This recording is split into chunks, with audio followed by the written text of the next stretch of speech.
Hey everyone, my name is Dylan and welcome to my channel. For as long as I can remember, I have been a fan of Star Wars. And in that time, I've also been really fascinated with the concept of a lightsaber. A futuristic sword that, with the press of a button, would erupt into a solid blade of light. As I'm going to my first ever Comic-Con soon, I thought to myself, what better excuse to buy my first ever lightsaber than this one? After extensive research through countless forums and many videos on YouTube, I decided that what best fit my needs came from Crimson Dawn. As I was looking through their website to see what was, one, something that I enjoyed the look of, and two, something that was cost effective and in stock, I stumbled on the dueling sets, for which the two lightsabers you'd have to pay less than $200. The one I ended up going with was the Light vs. Dark Banshee bundle, and for $20 more, I got an upgraded core. So in total, I spent a little less than $190. In about a week, they're already here. So let's go open them up. All right, so here we have a look at the outside of the box again with that Crimson Dawn logo. As I pull everything out here, it looks like they focused most of the packaging on the hilts with only some bubble wrap on the blade side. Considering they're polycarbonate, it doesn't really concern me. To save a bit of time, I grabbed my box cutter and carefully cut between the blades to lessen the chance of ruining them.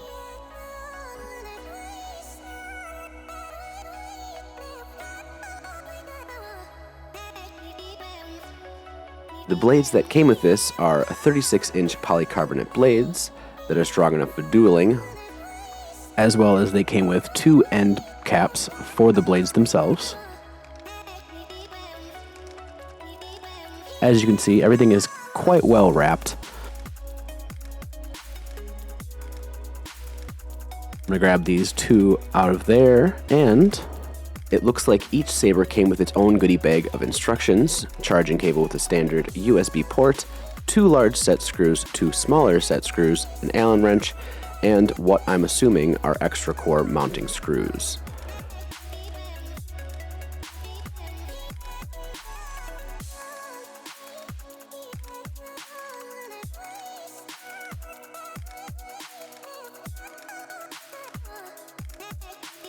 And through some more saran wrap,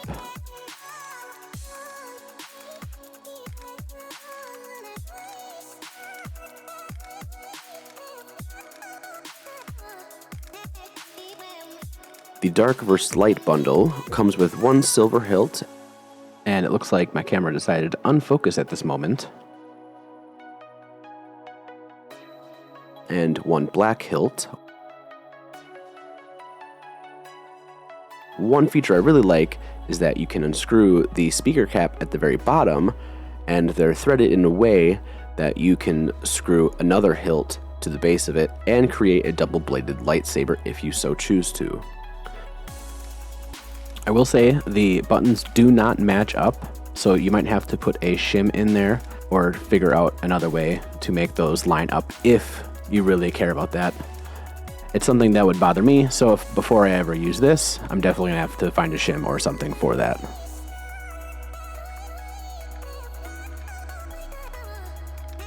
Looking at these instructions, they're pretty simple, straight to the point. A few things missing, but I ended up figuring it out anyways.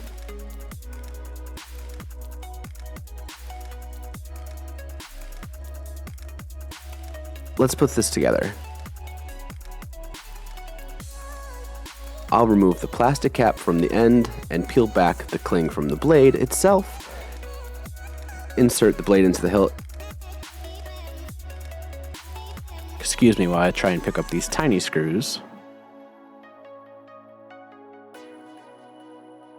Install the set screws one at a time, only loosely tightening them on the original pass and retightening them a little bit more the second time around.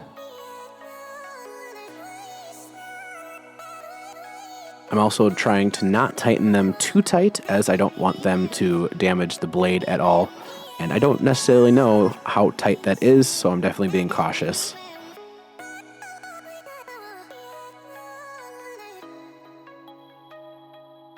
And in order to get the best out of this, I'm going to be pulling off that wrap.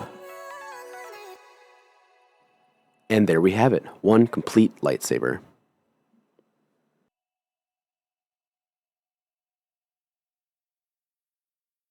All right, so I've had the thing for about 3 days now. I've been messing with it pretty much nonstop since, unless I have to go to work or anything like that. A few things I picked up. I was a little confused on how the set screws should be put in when I originally put it together. After messing around with it, I noticed that on this side right here, there's 2 set screws. The lower one, if it is long set screw, will rub into your hand and actually kind of scratch it up. So I ended up putting the 2 short set screws on this long part right here and the 2 longer set screws on the side. This thing can get pretty loud. I've had it on half volume since, and I don't really see myself ever increasing it. You could also put it on mute, but I mean, come on, half the time messing with a lightsaber, you want to hear the sound. Really, really cool features. First of all, it has 10 different fonts, or the way the saber sounds. You can change that by pressing this button here. Everything's right here in the manual. It was a little confusing at first, but I ended up figuring it out. It has from anywhere from Cal Kestis and Luke to Darth Maul, Palpatine, Kylo Ren. It even has Moff Gideon and the Darksaber programmed on here.